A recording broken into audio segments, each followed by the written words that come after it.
Hello dear friends, welcome to my channel. എല്ലാവരും സുഖമായിരിക്കുന്നല്ലോ അല്ലേ? ഇന്നൊരു വെറൈറ്റി സ്നാക്ക് റെസിപ്പിയാണ് ഞാൻ നിങ്ങളായിട്ട് ഷെയർ ചെയ്യുന്നത്. നമ്മൾ സാധാരണ ബനാന ചിപ്സ് റെഡിയാക്കി എടുക്കാറില്ലേ? എന്നാൽ ഇത് കുറച്ച് ഡിഫറെൻ്റ് ആയിട്ട് സ്പൈസസ് ഒക്കെ ആഡ് ചെയ്തിട്ട് നല്ല ടേസ്റ്റി ആയിട്ടുള്ളൊരു സ്നാക്ക് റെസിപ്പിയാണ് ഇന്ന് നിങ്ങളായിട്ട് ഞാൻ ഷെയർ ചെയ്യുന്നത്. ഇത് ഞാൻ ചെയ്യുന്ന ഒരു രീതിയാണ്. ഈ വീഡിയോ ഇഷ്ടപ്പെട്ടാൽ ലൈക്ക് ചെയ്യാനും ഷെയർ ചെയ്യാനും മറക്കരുത്. പിന്നെ എൻ്റെ ചാനൽ ആദ്യമായിട്ട് കാണുന്നവരുണ്ടെങ്കിൽ ഒന്ന് സബ്സ്ക്രൈബ് ചെയ്തേക്കണേ. അപ്പോൾ നമുക്ക് കുക്കിങ്ങിലേക്ക് കിടക്കാം. നന്നായിട്ട് മൂത്ത നല്ല പച്ച ഏത്തക്കായ വേണം ചിപ്സ് ഉണ്ടാക്കാൻ വേണ്ടി എടുക്കാനായിട്ട്.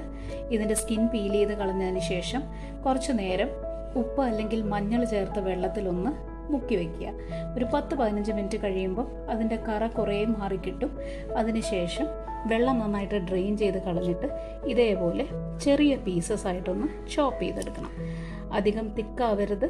തിക്കായി കഴിഞ്ഞാൽ ഫ്രൈ ചെയ്യുമ്പോൾ വല്ലാതെ അങ്ങ് എണ്ണ കുടിക്കുകയും ചെയ്യും. നന്നായിട്ട് ക്രിസ്പി ആയിട്ട് കിട്ടത്തുമില്ല. ചോപ്പ് ചെയ്തതിന് ശേഷവും ഇതേപോലെ വെള്ളത്തിൽ തന്നെ ഇട്ട് വെച്ചേക്കണം കേട്ടോ. ഫ്രൈ ചെയ്യുന്നതിന് തൊട്ട് മുമ്പ് നമുക്ക് വെള്ളം നന്നായിട്ട് ഡ്രെയിൻ ചെയ്തെടുത്തിട്ട് ഫ്രൈ ചെയ്യാം. പീൽ ചെയ്ത ഏത്തക്കായ വെള്ളത്തിലിട്ട് വെച്ചില്ലെങ്കിൽ അതിൻ്റെ കളറ് മാറിപ്പോവും. അതുകൊണ്ടാണ് എപ്പോഴും നമ്മൾ വെള്ളത്തിലിട്ട് വെക്കണമെന്ന് പറയുന്നത്. ഫ്രൈ ചെയ്യാൻ എടുക്കുന്നതിന് തൊട്ട് മുമ്പായിട്ട് വെള്ളം കംപ്ലീറ്റ് ഡ്രെയിൻ ചെയ്ത് കളയുക. എന്നിട്ട് നല്ല ക്ലീനും ഡ്രൈയും ആയിട്ടുള്ള ഒരു തുണിയിലേക്ക് ഇത് സ്പ്രെഡ് ചെയ്തിട്ട് കൊടുക്കണം. ബാക്കിയുള്ള വെള്ളം കൂടി ഒന്ന് നന്നായിട്ട് ഡ്രൈ ആയി കിട്ടാൻ വേണ്ടിയിട്ടാണ് നമ്മളിങ്ങനെ ചെയ്യുന്നത്. ഇതിപ്പോൾ അത്യാവശ്യം നന്നായിട്ട് ഡ്രൈ ആയിട്ടുണ്ട്.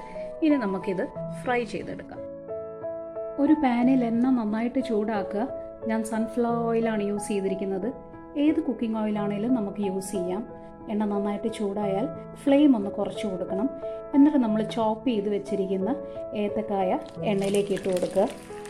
ലോ ഫ്ലെയിമിൽ വെച്ച് വേണം നമുക്കിത് ഫ്രൈ ചെയ്തെടുക്കാൻ. ലോ ടു മീഡിയം ഫ്ലെയിമിൽ വെച്ച് ഫ്രൈ ചെയ്യാം കേട്ടോ. അധികം ഫ്ലെയിം കൂട്ടി വെക്കരുത്. കാരണം ഇതിൻ്റെ ഉൾവശം വെന്ത് കിട്ടത്തില്ല. പുറമേ പെട്ടെന്ന് കരിഞ്ഞു പോവുകയും ചെയ്യും. നമ്മൾ സാധാരണ ചിപ്സിന് ചോപ്പ് ചെയ്യുന്ന പോലെ അല്ലല്ലോ ഇത് ചോപ്പ് ചെയ്തിരിക്കുന്നത്. കുറച്ചും കൂടെ തിക്കായിട്ടല്ലേ നമ്മൾ ചെയ്തിരിക്കുന്നത്. അതുകൊണ്ട് കഴിവതും ലോ ടു മീഡിയം ഫ്ലെയിമിൽ വെച്ച് തന്നെ ഇത് ഫ്രൈ ചെയ്തെടുക്കണം. ചിപ്സ് ഒരുമാതിരി ക്രിസ്പായിട്ട് വന്നിട്ടുണ്ട് കേട്ടോ. നിങ്ങൾക്ക് ഈ സൗണ്ട് കേൾക്കുമ്പോൾ തന്നെ അറിയാമല്ലോ. എന്നാലും കംപ്ലീറ്റ് ആയിട്ടില്ല.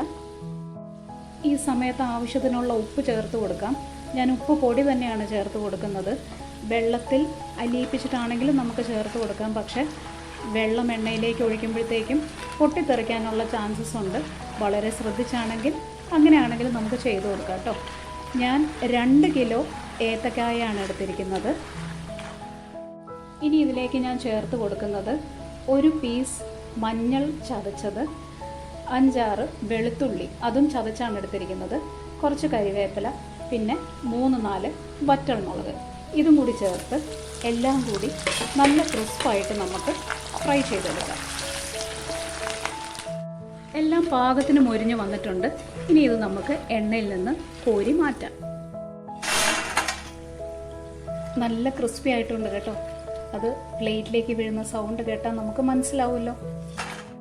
മസാല ചിപ്സ് ആകുമ്പോൾ കുറച്ച് സ്പൈസി ആയിട്ടിരിക്കണ്ടേ. ഫ്രൈ ചെയ്തെടുത്ത ഉടനെ കുറച്ച് മുളക് പൊടി നമുക്കൊന്ന് സ്പ്രിങ്കിൾ ചെയ്ത് കൊടുക്കാം. കുറച്ച് ചാട്ട് മസാലയും കൂടെ ഞാൻ സ്പ്രിങ്കിൾ ചെയ്ത് കൊടുക്കുന്നുണ്ട്. ഉപ്പ് പോരാന്ന് തോന്നുകയാണെങ്കിൽ ഈ സമയത്ത് ഉപ്പും കൂടെ ചേർത്ത് കൊടുത്തിട്ട് നന്നായിട്ടൊന്ന് മിക്സ് ചെയ്യാം. എല്ലാം കൂടെ നന്നായിട്ടൊന്ന് കമ്പൈൻ ചെയ്ത് കൊടുക്കാം. ഉപ്പ് ആഡ് ചെയ്യുന്നത് ശ്രദ്ധിച്ച് ആഡ് ചെയ്യണം. കാരണം ചാട്ട് മസാല അത്യാവശ്യം സോൾട്ടഡ് ആണ്. നന്നായിട്ട് കമ്പൈൻ ചെയ്ത് കഴിഞ്ഞാൽ നമുക്കിത് ചൂടോടുകൂടി തന്നെ സെർവ് ചെയ്യാം. അങ്ങനെ നമ്മുടെ variety masala banana chips ready ആയിട്ടുണ്ട്. ഇതിന് ഞാൻ യൂസ് ചെയ്തിരിക്കുന്ന ഇൻഗ്രീഡിയൻസിൻ്റെ ഡീറ്റെയിൽസ് ഡിസ്ക്രിപ്ഷൻ ബോക്സിൽ കൊടുക്കുന്നുണ്ട് കേട്ടോ. ഇതുവരെ ഇങ്ങനെ ചെയ്തിട്ടില്ലാത്തവർ ഡെഫിനറ്റ്ലി ഇതൊന്ന് ട്രൈ ചെയ്ത് നോക്കണം. നല്ല ടേസ്റ്റിയാണ്. എന്നിട്ട് നിങ്ങളുടെ ഫീഡ്ബാക്ക്സ് എന്നെ അറിയിക്കാൻ മറക്കരുത് കേട്ടോ. പിന്നെ ചാനൽ സബ്സ്ക്രൈബ് ചെയ്യണേ. So thanks for watching and keep watching. By.